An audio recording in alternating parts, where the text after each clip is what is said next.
Hi, everyone. Welcome to the Hotel News Now podcast. I'm H&N News editor Sean McCracken. Over the past few years, Los Angeles seemingly been at the crossroads of almost every major issue the hotel industry has faced, from the boom-bust demand cycle with little to no international demand to support the city, to increased union activity, to increased regulatory hurdles. With that in mind, I'm joined today by CoStar analyst Emmy Hise and CoStar News reporter Jack Witthaus, who covers the market, to talk about where LA stands right now and where it might be headed. So, how's it going, guys? Good. How are you, Sean? Wonderful. Doing well. Thanks for having us. Nice to see you, Emmy, my typical podcast compatriot. We have fun. So, Emmy, let me start with you, since this idea of talking about LA kind of percolated from your desk. Seems like there's a lot of big events driving demand in LA right now. What do you see as kind of the big picture there?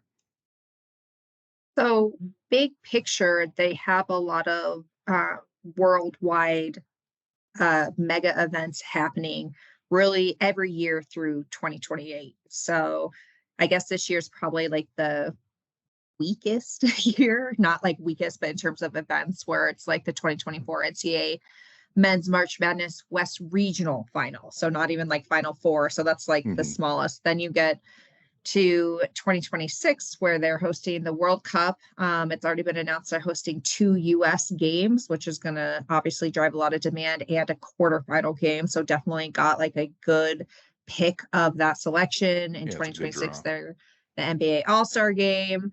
2027, the Super Bowl again, which I was actually surprised that they were getting another Super Bowl so Yeah, close it's a to quick when they turnaround. previously had Yeah. it. And then 2028 Olympics.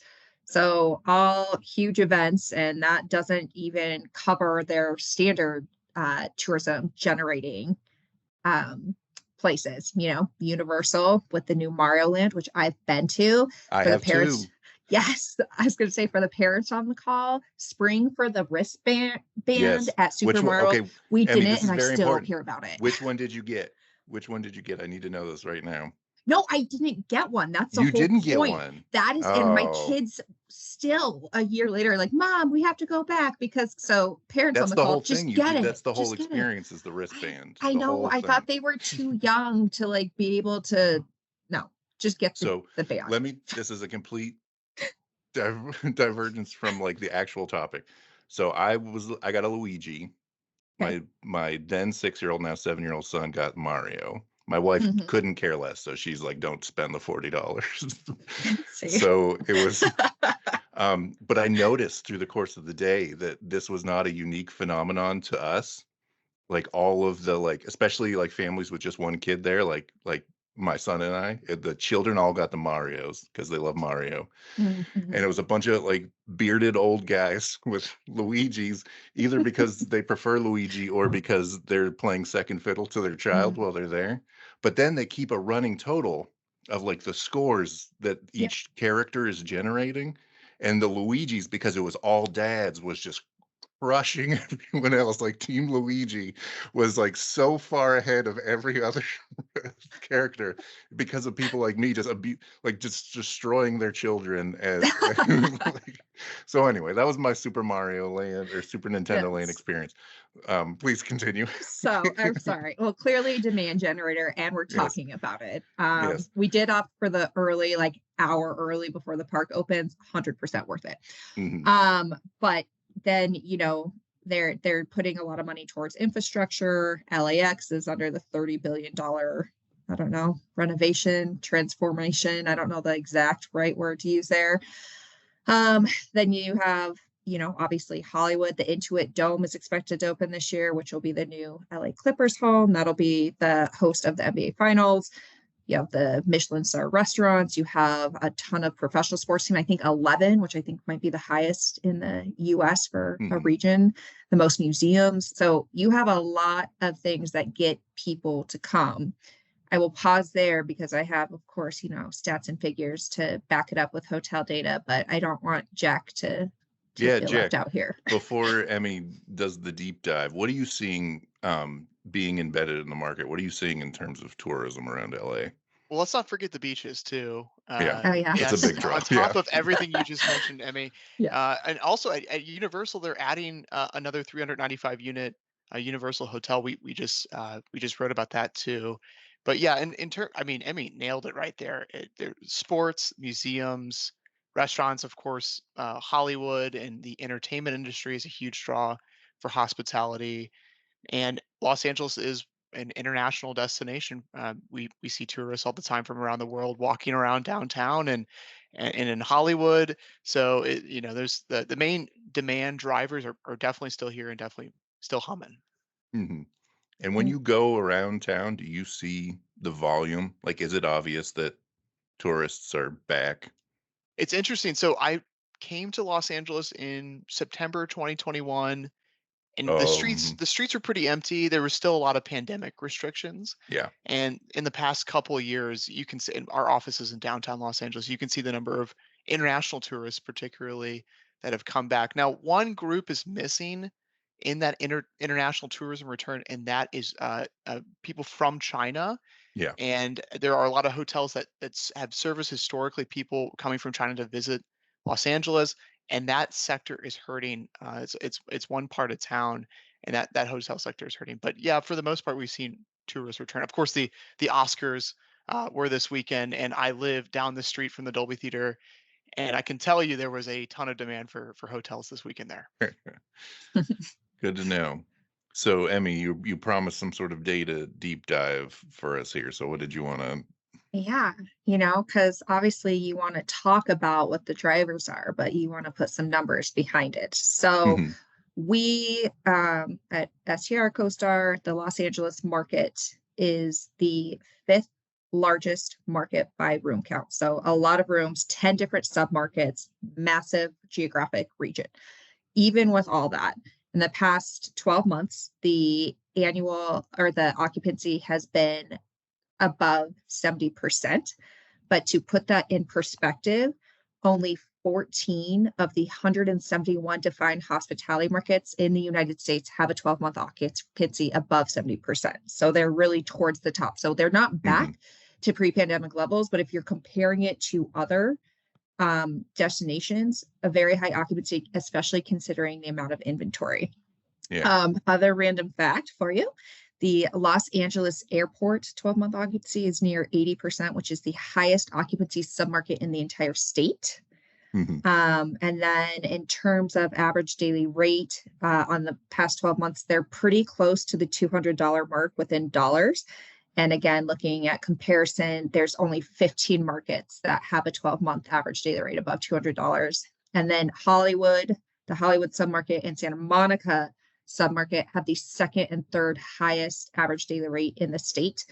Only Napa is above them for the state. So all to say, people come to LA, they pay good money to stay in LA, and as we get to the other stuff, there's a reason the rates need to be a little bit higher in LA. Well, yeah. So, based on the conversation we have so far, if I'm a hotel owner developer, I'm like, yeah, LA sounds great. Like, let me build a hotel there right now. Why is that not that easy? Is what we need to get into. Like, what's the?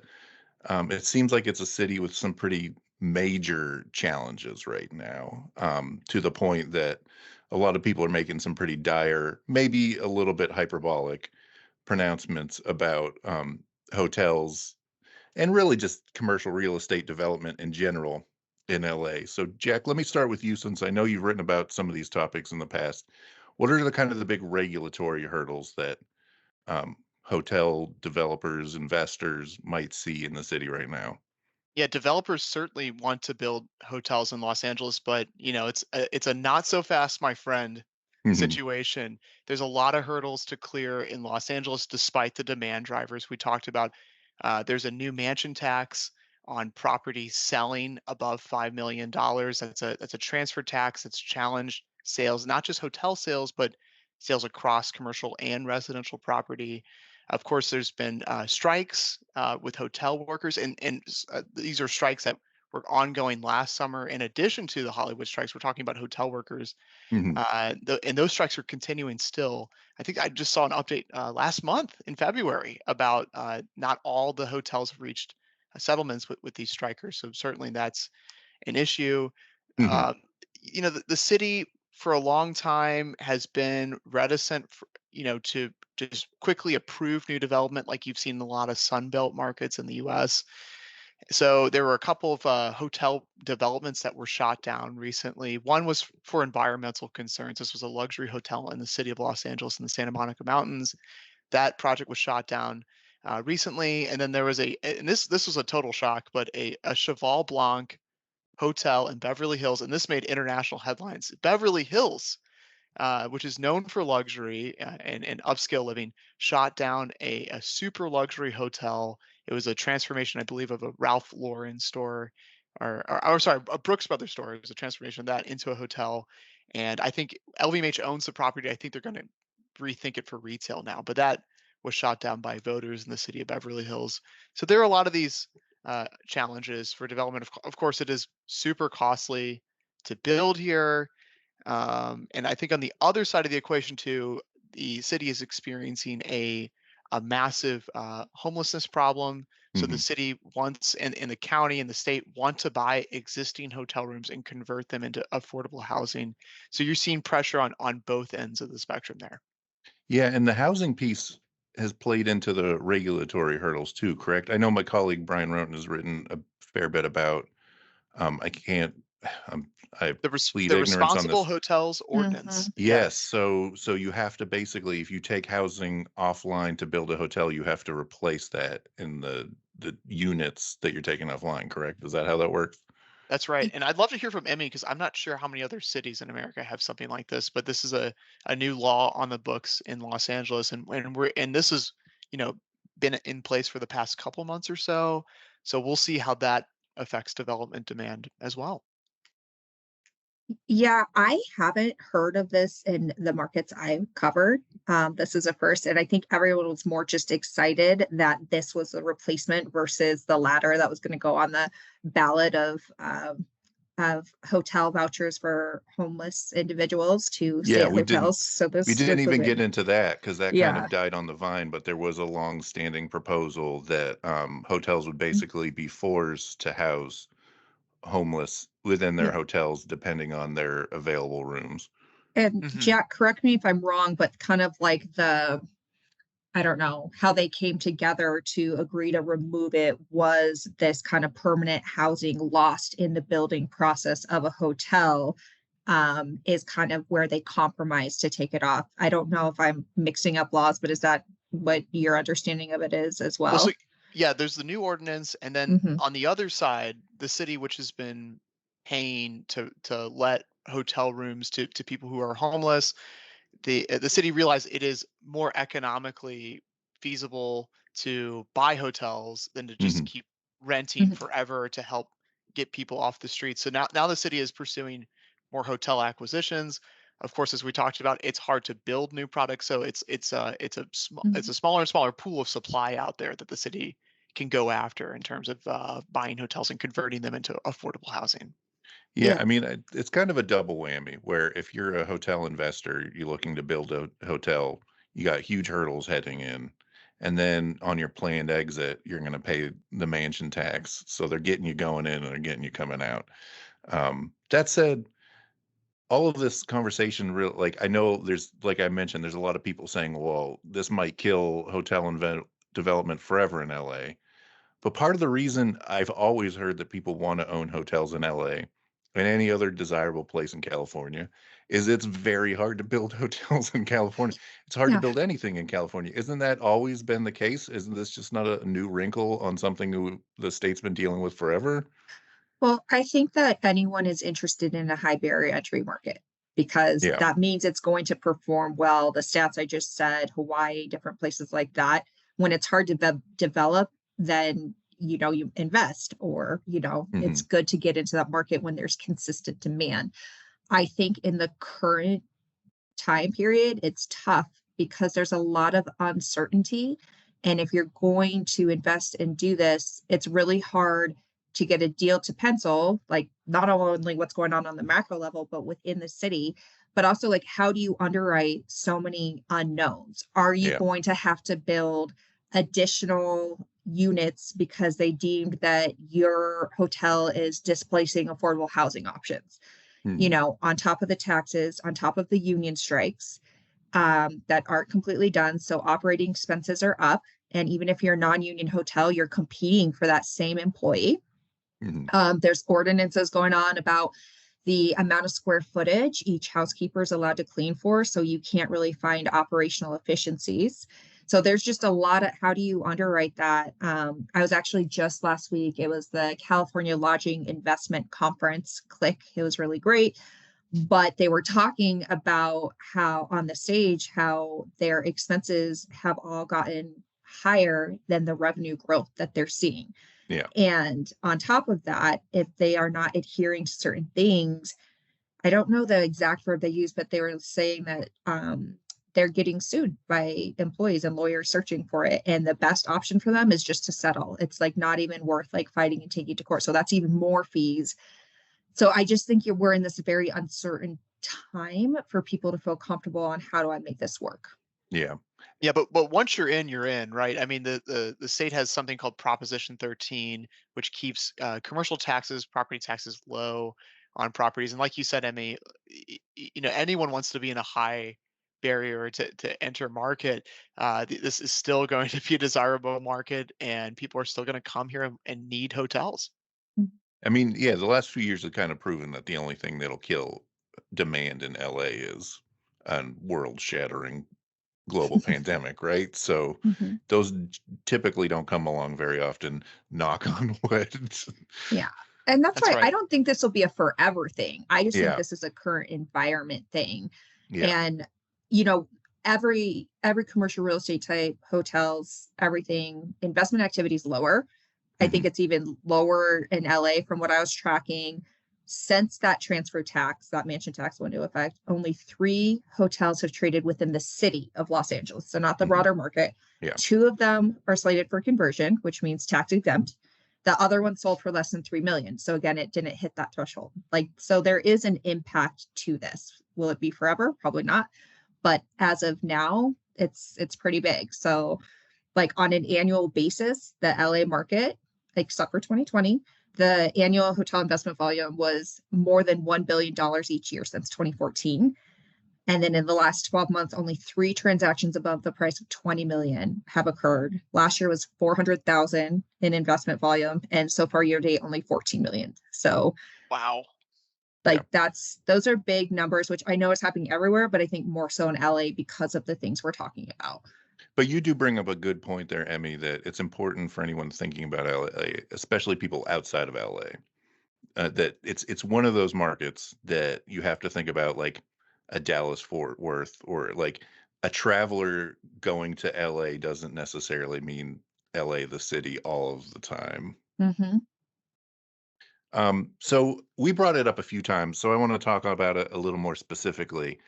But the union issues in LA seem to be um, so much more significant than anywhere else. Like to the point that obviously the hotel industry, at least in the US, is largely organized through Unite Here. And I think Hmm. it's very clearly the case that Unite Here Local 11, which covers Southern California, is the most active union local in the entirety of the hotel industry. But you could very easily make the argument that they're the most active union local in all of all of unions across the United States right now, just with the sheer volume of strikes, picketing activity, just across the board, all of the stuff they're doing. And a lot of the union represented hotels have signed new contracts, but some haven't. So Hmm. what are you guys seeing in terms of on that front? Yeah, it's Unite here has been an incredible political force here. It single-handedly, I would say, along with some other, maybe I shouldn't say single-handedly, but it was the leading charge to get the Cheval Blanc hotel in Beverly Hills struck down. You can see if when you drive around Los Angeles, or if you've been driving around Los Angeles in the past 6 months, you'll see their protests outside. There've been protests outside our building here in downtown. So yeah, they've been quite a political force. I don't know about across the country. I'll defer that to Emmy or you, Sean. But yeah, they certainly have made their voices heard. I mean, I think there's union markets. So obviously San Mhm. Francisco is one of them, Chicago, New York, but this is definitely the one that's made the biggest splash. Yeah. Chicago also renegotiated their terms in summer, but they did it without any walkouts. In Las Vegas, they did it. They timed it right before F1, so they were definitely against the Yeah. clock. Um, that was what was the other thing I heard at this conference was so the current union contract obviously expired. A lot of hotels have negotiated it's it increased the minimum pay, but each year is an escalation, so it's going to continue to Mhm. rise. So that's 3 years, and they said the contract negotiations will start again right before the Olympics. So again, kind Mhm. of tough, Wow. tough timing. That kind of puts So when you're up against a huge event like that, it's interesting what could happen. Yeah, And you're and talking about. union Oh, I was just going to say you're talking about one of the highest cost places to live, Los Angeles, and one of yes, the highest Hmm. cost states. which Workers are. the union brings up a lot. Like, Right. Yes, yeah, yes. yeah. Workers are driving, 2 hours to get to their jobs. It's not just the hotel industry that's faced strikes here in Los Angeles. They last summer was like the hot labor or hot strike summer. I don't know. There was a term for it that was kind of floating around in Los Yeah. Angeles, Yeah. and it really stems from the state's lack of investment over 50 years in its housing and building new housing, Mhm. despite the population surging across the state. So everyone's feeling it. Even Mhm. state government workers are feeling it. There were strikes last summer with state government workers who were saying, the state of California isn't paying me enough, and I'm living in my car to do my state job. So it is a pretty dire situation in terms of housing here. Yeah, so I mean, I was just gonna say that you mentioned that the timing of the next contract negotiation. I mean, obviously that's not by accident, and Unite here has been very conscious about planning their activities, their union activities around events where they'd get maximum visibility. So, I mean, it's obvious that that's not a mistake. Yeah. Yeah. I agree with Jack though. It's a tough situation. I have heard, Hmm. about hotel employees having to make, the 2-hour trek. Hmm. I'm based in Denver. I hear about that with the ski areas too, that Yeah, workers can't like the commute they have to make. And I know at least in the ski areas, um, especially recently, they've redeveloped quite a bit of affordable housing and stuff like that. And I think that's what they're aiming to do in LA. Jack, you probably know better than I do. That's why they're trying to, put like if you develop and displace affordable housing, you have to add it. But I don't know. You probably have a better pulse on that than I would on how the needle's moving there. Yeah, having covered construction in both Houston and Orlando before coming to Los Angeles, I was shocked at a little how bit different slow markets. Yeah, yeah, it's a very yeah. slow pace here. So I think it's like I said, a 5-decade problem that it, will take years to resolve. Hmm. So, Jack, let's change track here just a bit. You brought up earlier the kind of continued lack of Chinese travelers. So I just wanted to ask both of you kind of where that's been felt and how serious of an issue that might be.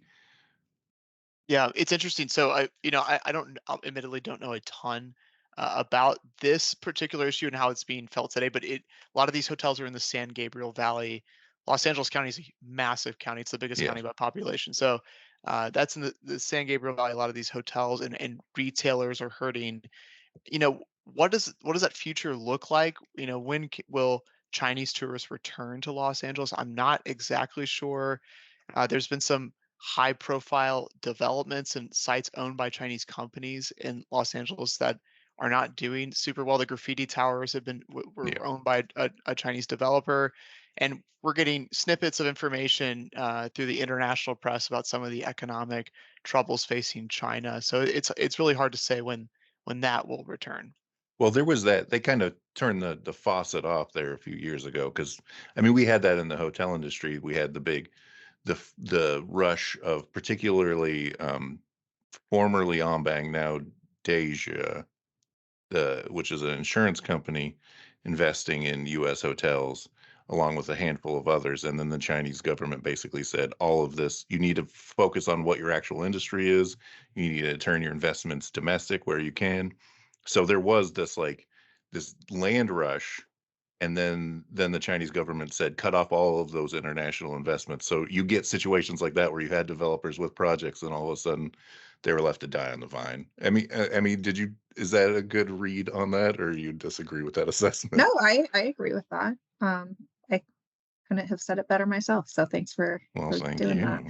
you. Um, in terms of demand coming back, I want to say Oxford Economics might project it in 2027, last I Mhm. saw. I think what's worth noting is not only is it decent demand to the area, but it's the spend is like 4 times or something the Yeah, amount than a domestic traveler. So it's not even just like the room nights that they're occupying, but the amount of spend they have while they're here. And that's they're a another different type of reason. traveler. Yeah, Yeah, that's another reason why it's so important for them to come back. I think LA is hurting with it, and San Francisco are probably like the two California markets that are probably hurting the most yeah. in I do terms of want to put a missing out. pin in that for sure. I mean, it is interesting because you look, if you're a hotelier who's missing that demand, there's seemingly multiple hurdles you need to get to before they come back. Like obviously, the Chinese traveler needs to go abroad again, which is first, and then you need to figure out, well, where are they going? Because it doesn't feel like with the political climate, the push, the visa rules, that the U.S. is going to be the first place that the Chinese traveler goes. So Mhm. there's a question of where are we in that pecking order, and how do we move ourselves up? But A- And related to this, in terms of development opportunities for hotel developers, everyone's seen the graffiti towers in downtown Los mhm, Angeles. Those images have been shared all over the world. That was a Chinese developer, China Oceanwide, which has essentially walked away from the project. And that's prompted a lot of security concerns. The city is now spending money to secure the three tower site. Apparently, it needs about $1 billion to finish the project. There was supposed to be a five-star hotel in this project, and the city council member for this district in downtown Los Angeles, where it is reaching out to potential hotel investors and other investors to finish this project, yeah, which could be hotels, condos, etc. So which is a there's rare an investment opportunity. opportunity there in the Yeah, city of it's half built. LA. Yeah, Yeah. So Better than so the Hotel Cecil that was just listed for Well, sale. I that's was right. weighing whether to bring up the Hotel Cecil, which has been reportedly put on the market. It's famous Mhm. for gruesome murders, but I don't know how much that says about the rest of the market. Yeah, I mean, I think it's technically been affordable housing for a while, but it still has the Hotel Cecil name. I never watched that. I had it on my list. I never watched it on Netflix. I Mhm. don't know if you guys did. I wonder if it's Well, still it's on there. Hotel Cecil speaks to the conversion to affordable housing trend we talked about Yeah. when I think it's the previous owner or maybe it's the current owner wanted to convert and turn the hotel half into apartments, half hotel. The pandemic accelerated demand for affordable housing. Now the hotel is entirely affordable housing, and I believe it's the lease that's for sale. The city wants to keep it all affordable housing. And down the street is the Mayfair Hotel, which the city just another Mhm. historic old hotel the city just bought to turn into affordable housing as well. So, yeah, there's that crunch in supply. It's just getting smaller and Yeah, smaller as these hotels get converted into for affordable sure. housing. So looping back to the Chinese traveler, I just want to, Emmy, you brought it up.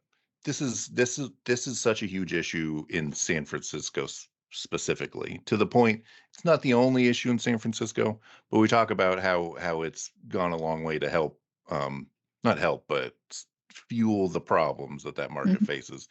So I guess the question I have is, why isn't this as big of an issue in LA as it is in San Francisco, if that demand pool is so significant?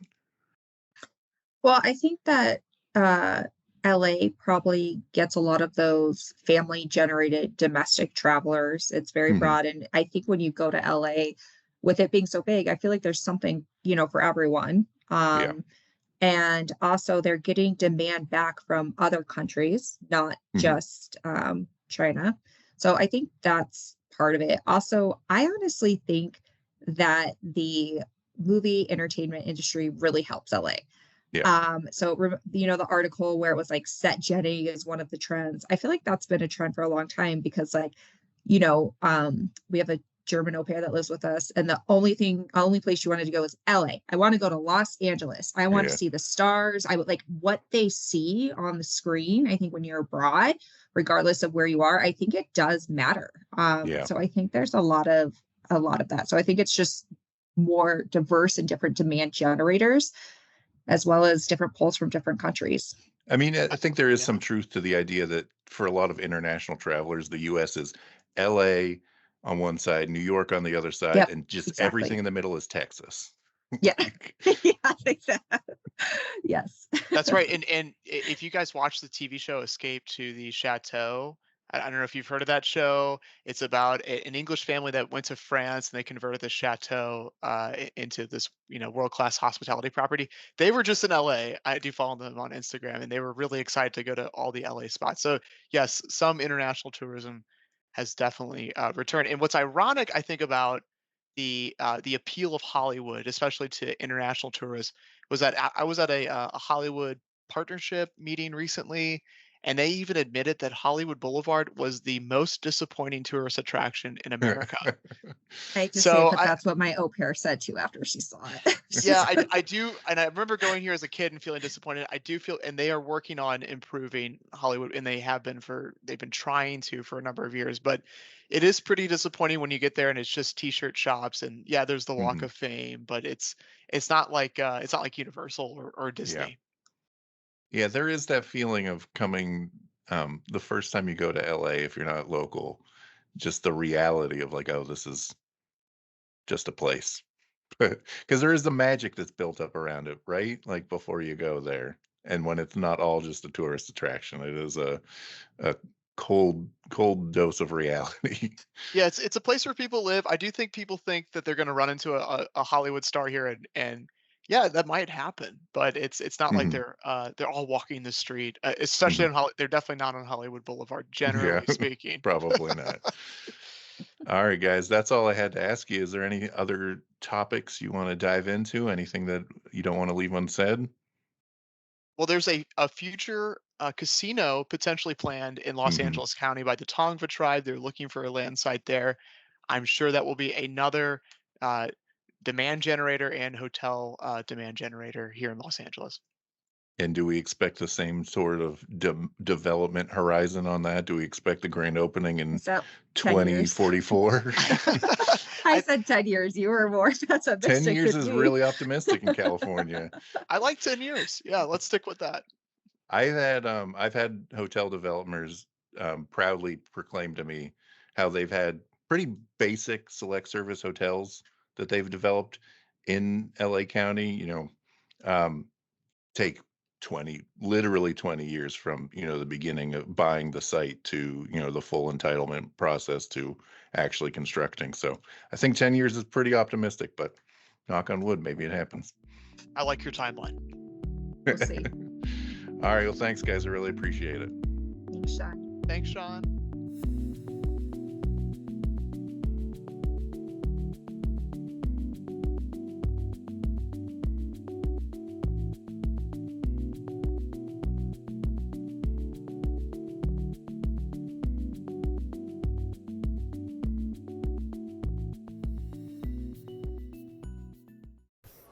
Hi, I'm Isaac Colazo, Vice President of Analytics at STR.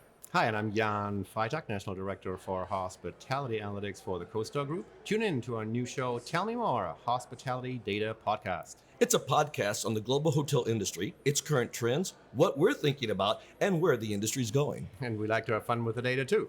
Find us on hotelnewsnow.com or wherever you listen to podcasts. Subscribe today.